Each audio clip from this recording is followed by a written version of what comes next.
नमस्कार मंडळी. वयाच्या 35 नंतर आपण कोणत्या तपासण्या केल्या पाहिजेत किंवा आपण आपली काय काळजी घेतली पाहिजे ना, ते आज आपण थोडंसं बोलूयात, बरोबर? आपल्या घरात आपले आई, वडील, भाऊ आणि जे जवळचे नातेवाईक म्हणजे आपली आत्या असेल, कोणी असेल, तर त्यांना मधुमेह म्हणजेच शुगर जर असेल, तर ती सगळ्यांमध्ये जेनेटिक म्हणतो ना आपण, म्हणजे जर आईवडिलांना असते तर मुलांनासुद्धा येण्याचा चान्सेस असतो. तर मला असं वाटतं ना, की वयाच्या 35 नंतर सर्वांनी ही तपासणी करून घेतलीच पाहिजे. म्हणजे शुगर चेक करा, कोलेस्ट्रॉल चेक करा, म्हणजे आपल्या शरीरामध्ये तेलाचं प्रमाण किती आहे हे सुद्धा जाणून घेणं खूप महत्त्वाचं आहे.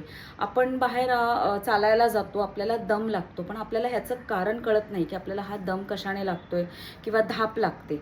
तर ह्याचं कारण असू शकतं की आपल्या शरीरामध्ये तेलाचं प्रमाण जास्त आहे ते.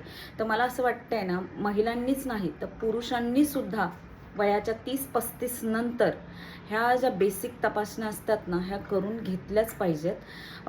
आणि इथूनच आपलं काय करायचं आहे, आपली स्वतःची काळजी. म्हणजे काय करा तुम्ही सकाळी उठल्यावर, आता मी जे करते ना, मी ते तुम्हाला सांगते.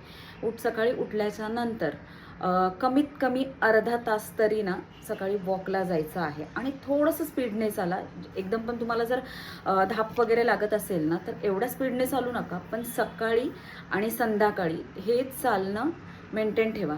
म्हणजे त्याच्यामुळे काय होईल, ह्या तपासण्या आणि आपण जर थोडी स्वतःची काळजी घेतली ना, तर हे जे आजार येणारे असतील ना, ते कुठेतरी आपण तिथेच कंट्रोल करू शकतो, असं मला तरी वाटतंय. की आता आमच्या घरात पण फॅमिली हिस्ट्री आहे, आई वडील सर्वांना शुगर आहे. त्याच्यामुळे मी सुद्धा हे अगदीच वयाच्या 30 वर्षापासूनच मी स्वतःला असं जपायला सुरुवात केली. म्हणजे सकाळ संध्याकाळ मी चालायला जाते आणि मेन आपलं खाणं पिणं, या एजमध्ये ना साखर, मीठ, तेल असा जे आपलं वजन वाढवणारं जे खाद्यपदार्थ असतात ना, ते शक्यतो कमी खाल्ले पाहिजेत. म्हणजे खाऊच नका, मला तरी असं वाटते. कधीतरी खाल्लं तरी चालतं, पण आहारातून या पदार्थांचं प्रमाण ना थोडंसं कमी करा. हिरव्या पालेभाज्या खा, कडधान्य खा, मोड आलेली कडधान्य खा, वेगवेगळी सीझनल जी फळं असतात ना ती खा.